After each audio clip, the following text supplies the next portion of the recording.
بسم الله الرحمن الرحيم. الحمد لله رب العالمين وبه نستعين، والصلاة والسلام على إمام غر الميامين وعلى آله وصحبه أجمعين، أما بعد، فأعوذ بالله من الشيطان الرجيم.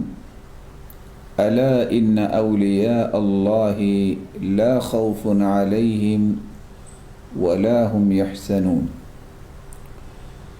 الذين آمنوا وكانوا يتقون. وقال الحق سبحانه وتعالى: قل لن يصيبنا إلا ما كتب الله لنا هو مولانا وعلى الله فليتوكل المتوكلون. اللہ عز و جلال کا یہ فیصلہ ہے کہ زندگی کے اس سفر میں اور آخرت میں ان لوگوں پر کوئی خوف نہیں ہوگا جو اللہ کے ولی ہوں گے۔ ولایت اس شخص کو نصیب ہوتی ہے جس کے اندر دو وصف آ جائیں: الذین آمنوا وکانوا یتقون۔ ایک ان کے اندر ایمان آ جائے اور دوسرا ان کے اندر تقوی پیدا ہو جائے۔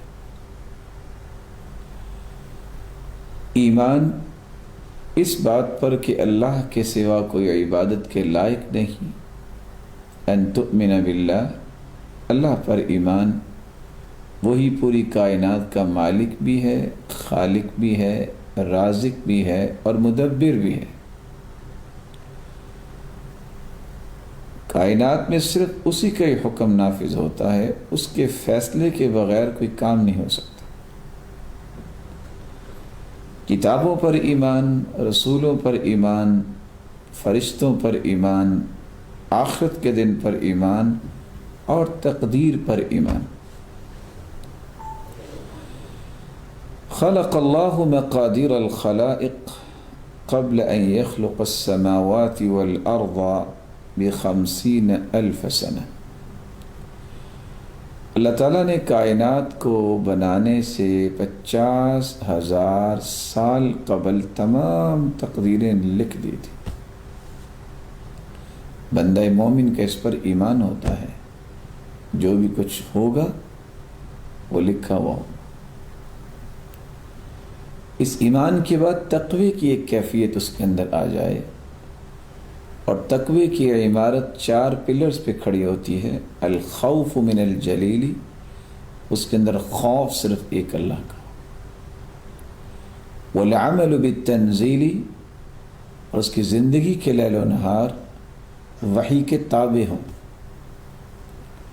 والقناعۃ بالقلیل، جو کچھ اللہ نے عطا کیا ہے اس پہ قناعت کر لے۔ والتزود لیوم الرحیل، اور آخرت کی تیاری کرنا، موت کی تیاری کرنا۔ یہ 4 چیزیں جب انسان کے اندر آ جائے تو متقی بنتا ہے۔ اور 6 چیزیں جس کا تذکرہ میں نے پہلے کیا کہ اللہ پر ایمان، فرشتوں پر ایمان، رسولوں اور کتابوں پر اور آخرت اور تقدیر پر ایمان، یہ 10 چیزیں جس انسان کے اندر آئیں اس کو ولی کہتے ہیں۔ اور اللہ کے ولیوں پہ نہ دنیا میں کوئی خوف ہوتا ہے اور نہ آخرت میں کوئی خوف ہوگا۔ آج کل جو پوری امت کے لیے خوف کی کیفیت بن چکی ہے، اس خوف کے متعلق شریعت ہمیں رہنمائی کیا دیتی ہے؟ اور بینگ اے مسلم، کیا میرے اور آپ کے اندر ایسا خوف ہونا چاہیے؟ اور اس خوف سے نکلنے کے لیے امت کے سامنے کون سی راہیں ہیں جن کو اختیار کرنے سے اس خوف سے نکل سکتی ہے؟ یہی چند باتیں آج ہماری گفتگو کا محور ہوں گی۔ سب سے پہلی بات، خوف جو ہے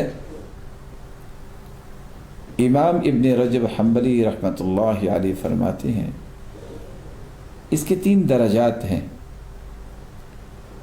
اللہ تعالیٰ کا خوف جب انسان کے اندر آ جائے کہ وہ فرائض کی پابندی کر لے اور جن چیزوں کو اللہ نے حرام کہہ دیا ہے اس سے اجتناب کرے، تو یہ خوف بہت اچھا ہے۔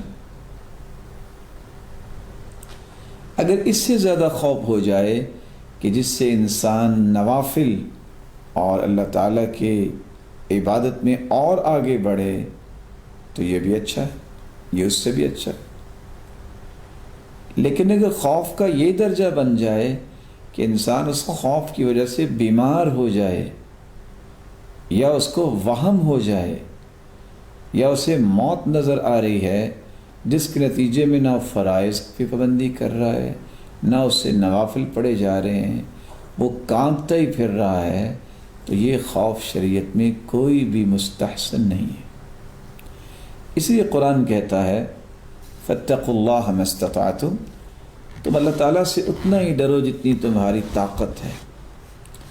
امام ابن تیمیہ رحمۃ اللہ علیہ فرماتے ہیں کہ خوف کا اصل مقصود تو یہ ہے کہ اللہ کے قریب ہونا۔ دنیا میں انسان کسی سے خوف کھاتا ہے تو اس سے دور بھاگتا ہے، جب اللہ کا خوف انسان کے اندر آتا ہے تو وہ اللہ کے قریب ہوتا ہے۔ اس کا مطلب یہ نہیں ہے تقوی اور خوف کا کہ انسان اس قدر اس کے جسم میں لرزہ طاری ہو جائے کہ وہ نہ تو کچھ کھا سکے، نہ کچھ پی سکے، اور نہ ہی عبادت کر سکے، اور کانپتے کانپتے فوت ہو جائے۔ یہ خوف کی کوئی ایسی کیفیت نہیں ہے جس کو شریعت نے اچھا کہا۔ اس لیے علماء نے خوف کی بنیادی طور پہ 5 قسمیں بیان کی۔ ایک طبعی خوف ہے، جیسے انسان دشمن سے ڈرتا ہے، جیسے انسان پانی میں ڈوبنے سے ڈرتا ہے، جیسے انسان کسی دیوار کے نیچے آنے سے ڈرتا ہے، کسی درندے سے ڈرتا ہے، ظاہری طور پہ جس کا نقصان نظر آ رہا ہے اس سے ڈرتا ہے۔ یہ انسانی طبیعت میں اللہ نے خوف رکھا ہے، یہ قابل مذمت نہیں۔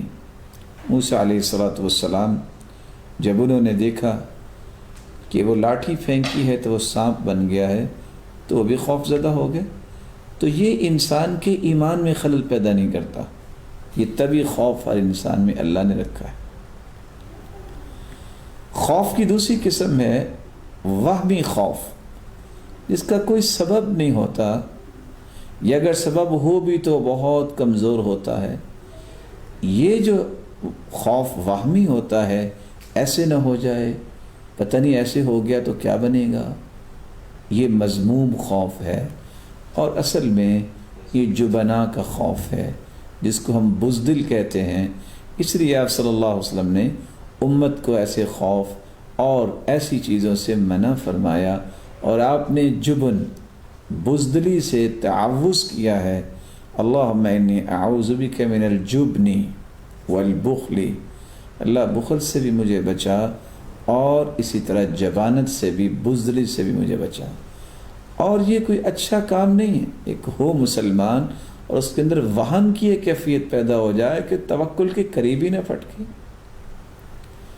توکل جس کے اندر ہوتا ہے وہ وہمی خوف کا مریض نہیں ہوتا، اس کے دل میں شجاعت ہوتی ہے۔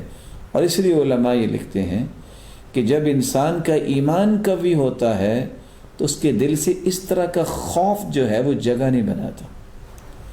جب اس کا ایمان کمزور ہو جاتا ہے تو قوی خوفہ من غیر اللہ، جتنا ایمان اس کا کمزور ہو اتنا یہ خوف وہم کا زیادہ ہو جاتا ہے۔ اس لیے اللہ تعالیٰ سے دعا کرنی چاہیے کہ وہمی خوف جو ہے وہ انسان کو کبھی قریب نہ آئے۔ خوف کی تیسری قسم ہے حرام خوف، ایسا خوف انسان میدان جہاد میں ہے، دشمن کے سامنے ہے، اور بزدلی دکھا کے بھاگ جائے کہ کہیں مجھے مار نہ دے، یہ حرام ہے۔ انسان جو دوڑ کے جاتا ہے میدان کارزار سے تو اللہ کا غضب لے کے جاتا ہے۔ اسی طرح اگر وہ نیکی کا حکم کرنے سے خوف کھاتا ہے، برائی سے منع کرنے سے خوف کھاتا ہے کہ میں نے اگر نیکی کی بات کر دی تو مجھے تو لوگ مار دیں گے، اگر میں نے برائی سے منع کیا تو لوگ تو مجھے چھوڑیں گے نہیں. یہ خوف حرام ہے، کیونکہ یہ ذمہ داری ہے، اور ذمہ داری کو ادا کرنے سے انسان جو کتراتا ہے اور اس کو اپنی موت کا سبب سمجھتا ہے، اس لیے اس کو محرم خوف کہہ دیا گیا.